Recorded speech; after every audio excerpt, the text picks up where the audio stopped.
JEE का result आ चुका है, लेकिन इस रैंक का करना क्या है, एडमिशन होगा कैसे, कौन सी काउंसलिंग बेस्ट रहने वाली है और कौन से कॉलेज आपको मिल सकते हैं इस रैंक के अंदर। और अगर आपने इस वीडियो को मिस किया तो हो सकता है आपको जो गवर्नमेंट कॉलेज मिल सकते थे अच्छी प्लेसमेंट्स और लो रैंक पर, वो मिस हो जाए। कुछ भैया दीदी यूट्यूब पर वीडियोस बना तो रहे हैं काउंसलिंग के बारे में, लेकिन जो ऑलरेडी फेमस काउंसलिंग है जोसा जैक, सिर्फ उसी के बारे में बताते हैं जो ऑलरेडी हर स्टूडेंट को पता होता है। लेकिन बाकी स्टूडेंट कहाँ जाएं, जिनकी अच्छी रैंक नहीं आई है वो कहाँ पे अप्लाई करें। तो आज मैं लेकर आई हूँ आपके लिए टॉप 10 काउंसलिंग जो जेईई मेंस के स्कोर पर एडमिशन लेती हैं, जहाँ पर आपको बेस्ट कॉलेज दिखने वाला है, वो भी बेस्ट आरओई के साथ। तो लास्ट तक देखना। तो let's get started. First number पर आने वाला है जोसा काउंसलिंग, जहाँ पे 121 इंस्टीट्यूट्स पार्टिसिपेट करते हैं, 23 आईआईटीज हैं जहाँ पर आपको जेईई एडवांस लिखना पड़ेगा तब आपका एडमिशन हो सकता है, 32 NITs, 26 triple ITs and 40 GFTI.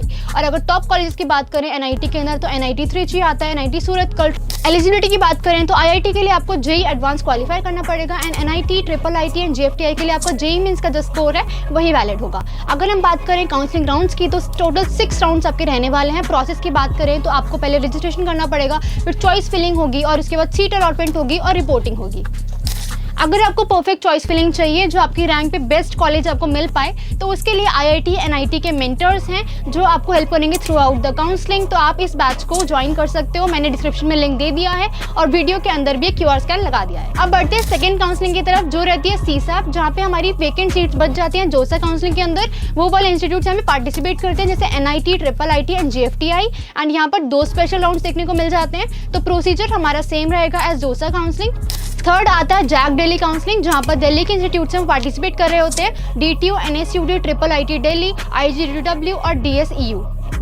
Eligibility की बात करें तो जेईई मेंस आपने क्वालिफाई करा होना चाहिए। और अगर हम काउंसलिंग की बात करें तो 5 राउंड्स रहने वाले हैं विद स्पॉट राउंड और प्रोसीजर हमारा सेम रहने वाला है जोसा सीसैप की तरह। अब बढ़ते हैं चौथी काउंसलिंग की तरफ जो होने वाली है जैक चंडीगढ़, जहां पर आपके पार्टिसिपेटिंग इंस्टीट्यूट्स रहने वाले हैं UIET Punjab university, UIET Hoshiarpur और सीसीईटी डिग्री विंग और यूआईसीईटी पंजाब यूनिवर्सिटी। एलिजिबिलिटी की बात करें तो आपने जेईई मेंस क्वालिफाई होना चाहिए। काउंसलिंग के अंदर आपके 3 राउंड्स रहने वाले हैं विद स्पॉट राउंड और प्रोसीजर हमारा सेम रहने वाला है एज जैक दिल्ली। अब बढ़ते हैं 5वीं काउंसलिंग की तरफ यूपीटीयू। अगर आपकी रैंक काफी कम आई है जेईई मेंस के अंदर और आपको चाहिए गवर्नमेंट कॉलेज एंड उसके अंदर आपकी काफी ज्यादा कम रैंक होगी और हाई प्लेसमेंट, तो आप इसमें जरूर अप्लाई करना।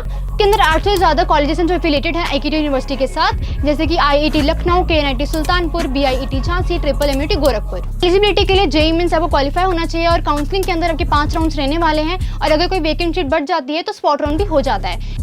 अब बढ़ते हैं 6 काउंसलिंग की तरफ एमपीडीटीई, जहां पर आपके गवर्नमेंट और प्राइवेट कॉलेजेस से मध्य प्रदेश के अंदर पार्टिसिपेट कर रहे होते हैं। और एलिजिबिलिटी की बात करें तो जेईई मेंस आपने क्वालिफाई होना चाहिए और काउंसलिंग के अंदर 2 से 3 राउंड्स रहने वाले हैं विद अ स्पॉट राउंड अगर सीट खाली बच जाए। और इसके अंदर टॉप कॉलेज आते हैं SGSITS Indore, IET Indore, JEC Jabalpur और आरजीपीवी भोपाल। अब बढ़ते हैं 7th काउंसलिंग की तरफ एमएचटी सीईटी काउंसलिंग, जहाँ पे गवर्नमेंट और प्राइवेट कॉलेजेस हैं महाराष्ट्र के, वो यहाँ पे पार्टिसिपेट कर रहे होते हैं। एलिजिबिलिटी की बात करें तो जेईई मेंस से भी आप यहाँ पे जा सकते हो या फिर एमएचटी सीईटी एग्जाम होता है उसको क्वालिफाई करके भी जा सकते हो।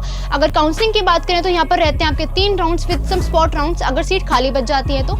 एंड टॉप कॉलेज आपके रहने वाले हैं COEP Pune, VJTI Mumbai, ICT Mumbai और पीआईसीटी पुणे। अब बढ़ते हैं 8th काउंसलिंग कॉमेड के की तरफ। इसके अंदर एलिजिबिलिटी ये रहने वाली है कि अगर आपने कॉमेड के यूजीईटी एग्जाम लिखा है तभी आप एलिजिबल हो, तभी आप बैठ सकते हो इस काउंसलिंग के अंदर। और 150 से ज्यादा प्राइवेट कॉलेजेस जो कर्नाटक के अंदर हैं वो यहाँ पे पार्टिसिपेट करते हैं। टॉप कॉलेज रहने वाले हैं Ramaiah institute of technology Bangalore, RV college of engineering Bangalore, BMS college of engineering Bangalore, Dayananda Sagar college of engineering Bangalore. अब बात करते हैं 9th काउंसलिंग के बारे में WBJEE, और इसके अंदर हमारे गवर्नमेंट कॉलेजेस या फिर प्राइवेट कॉलेजेस जो हमारे वेस्ट बंगाल के अंदर वो पार्टिसिपेट कर रहे होते हैं। एलिजिबिलिटी की बात करें तो WBJEE एग्जाम होता है, अगर आपने वो क्वालिफाई करा है तब आप इस काउंसलिंग में बैठ सकते हो या फिर आप जेईई मेंस के थ्रू भी इसके अंदर बैठ सकते हो। एंड काउंसलिंग के राउंड्स होते हैं काफी सारे और इसके अंदर स्पॉट राउंड्स भी देखने को मिल जाते हैं, तो काफी अच्छी रैंक पर आपको मिल जाएंगे कोई गवर्नमेंट कॉलेजेस। इसके अंदर टॉप कॉलेज देखने को मिलते हैं Jadavpur university Kolkata, Maulana Abdul Kalam Azad university of technology Kolkata और institute of engineering and management Kolkata and heritage institute of technology Kolkata. अब बात करते हैं हमारे 10th काउंसलिंग के बारे में OJEE काउंसलिंग, एंड इसके अंदर हमारे गवर्नमेंट कॉलेजेस और प्राइवेट कॉलेजेस जो हैं उड़ीसा के अंदर वो पार्टिसिपेट कर रहे होते हैं। एलिजिबिलिटी की बात करें तो यहाँ पर जेईई मेंस आपने लिखा होना चाहिए तभी आप काउंसलिंग में पार्टिसिपेट कर सकते हो। अगर हम बात करें काउंसलिंग राउंड्स के बारे में तो काफी मल्टीपल राउंड देखने को मिल जाते हैं। टॉप कॉलेजेस रहने वाले हैं इसके अंदर BSSUT Burla, CV Raman global university Bhubaneswar, GITA Bhubaneswar, IGIT Sarang. अब बात करते हैं हमारी लास्ट काउंसलिंग की तरफ, BCECE, जो हमारे गवर्नमेंट और प्राइवेट कॉलेजेस होते हैं बिहार के अंदर, वो पार्टिसिपेट कर रहे होते हैं इस काउंसलिंग के अंदर। और अगर एलिजिबिलिटी की बात करें तो JEE मीन्स आपने क्वालिफाई करा होना चाहिए, और काउंसलिंग राउंड के अंदर काफ़ी ज़्यादा मल्टीपल राउंड देखने को मिल जाते हैं। और टॉप कॉलेजेस रहने वाले हैं MIT मुजफ्फरपुर, BCE भागलपुर और Nalanda college of engineering Chandi. और इंडिया की हमने जो भी टॉप काउंसलिंग्स होती हैं JEE मेंस के स्कोर के बेसिस पे, वो हमने सारी कवर कर ली है इस वीडियो के अंदर। अगर आपको कोई भी डाउट है काउंसलिंग या एडमिशन रिलेटेड तो कमेंट में ज़रूर लिख देना। ऐसे ही मैं और वीडियोस लाती रहूँगी